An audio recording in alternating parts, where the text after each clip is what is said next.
कुछ रास्ते तकदीर खुद चुनती है इंसान के लिए और कुछ मोहब्बत चुपके से बगावत सिखा देती है। गुलाम बादशाह सुंदरी को तलाश करते करते इस मकाम पर आ पहुंचा था जहां उम्मीद भी थक कर बैठ जाती है।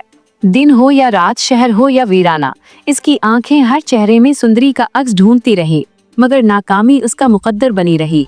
यहाँ तक कि वो इस जगह भी गया जहाँ कभी सुंदरी रहा करती थी। वहाँ के लोगों से पूछ-गछ की, गलियों की खाक छानी, मगर हर तरफ खामोशी थी, जैसे सुंदरी हवा में तहलील हो चुकी हो। गुलाम के दिल पर मायूसी का बोझ बढ़ता जा रहा था कि अचानक सड़क पर एक खौफनाक हादसा हो गया।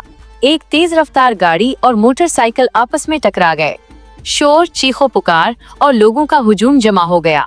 गुलाम फौरन दौड़कर मौके पर पहुंचा तो उसकी आंखें हैरत से फैल गईं। मोटरसाइकिल पर गिरे हुए लोग कोई और नहीं बल्कि सुंदरी और उसका बूढ़ा बाप थे। गुलाम के कदम खुद ब खुद आगे बढ़े। इसने बगैर कुछ सोचे दोनों को संभाला, पानी पिलाया, जख्मों पर मरहम पट्टी की और उन्हें तसल्ली दी। जब सुंदरी को होश आया तो उसकी आंखें गुलाम से मिले। लम्हा भर के लिए वक्त रुक सा गया।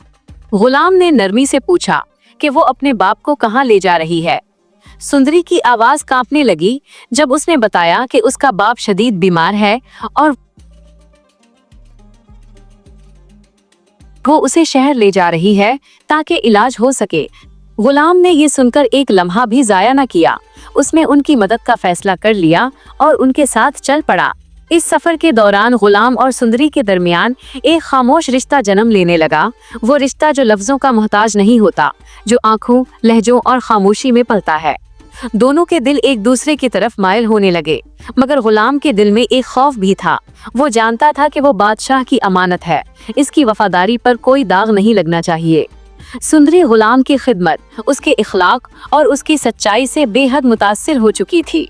गुलाम का हर अमल, हर फैसला इसे और ज्यादा उसकी तरफ खींच रहा था। मगर गुलाम के दिल में एक जंग जारी थी, मोहब्बत और वफादारी की जंग। वो जानता था कि अगर उसने दिल की सुनी तो ये सिर्फ इसकी नहीं बल्कि बहुत सौ की बर्बादी का सबब बन सकती है। बादशाह जिसने उसे गुलामी के बावजूद इज्जत दी थी, अगर उसे मालूम हो गया कि उसका गुलाम ही उसकी अमानत में खयानत कर बैठा है तो वो क्या कयामत ढाएगा। उसी दौरान गुलाम की फूफो की बातें उसके जहन में गूंजने लगी। वो सख्त लहजे में कह चुकी थी कि ये हवेली अब ज्यादा दिनों की मेहमान नहीं, उसकी दीवारें उन गुनाहों का बोझ नहीं सह सकेंगी जो बादशाह के बाप ने किए थे।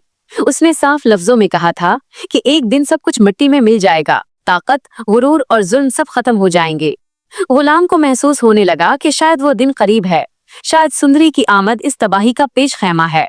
सुंदरी के दिल में मोहब्बत परवान चढ़ रही थी। वो गुलाम को अपना सहारा समझने लगी थी, मगर गुलाम हर लम्हा खुद को रोक रहा था।